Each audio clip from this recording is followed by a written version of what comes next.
দড়ি বেয়ে মসজিদে যাওয়া মুয়াজ্জিন আব্দুর রহমান মারা গেছেন। নাটোরের বড়াইগ্রাম উপজেলায় দড়ি ও বাঁশ বেয়ে মসজিদে গিয়ে আজান দেওয়া সেই বৃদ্ধ মুয়াজ্জিন মোহাম্মদ আব্দুর রহমান আর নেই। রবিবার ৫ই এপ্রিল সন্ধ্যা ৬:৩০টায় তিনি মারা গেছেন। ইন্নালিল্লাহি ওয়া ইন্না ইলাইহি রাজিউন।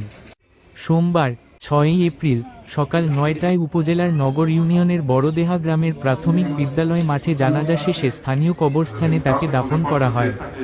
স্থানীয়রা জানায়, বয়সের ভারে কাপা গলায় কথা বললেও মসজিদের মাইকে আজান দেওয়ার সময় সেই আজানের ধ্বনিতে খুঁজে পাওয়া যায় না তার আসল বয়সটা। লাঠিতে ভর করে হাঁটেন তিনি। লাঠির মাধ্যমে পথ খুঁজে নেওয়ার চেষ্টা করেন তিনি। গ্রামের মসজিদে গিয়ে নিয়মিত আজান দেওয়া ও ৫ ওয়াক্ত নামাজ আদায় করার জন্য পথটিকে তৈরি করে নেন দৃষ্টিহীন আব্দুর রহমান মোল্লা।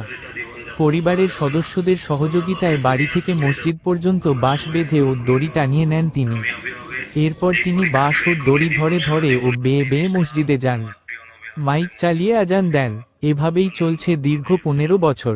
জানা গেছে, প্রায় ১৯ বছর আগে এক দুর্ঘটনায় দৃষ্টিশক্তি হারান আব্দুর রহমান।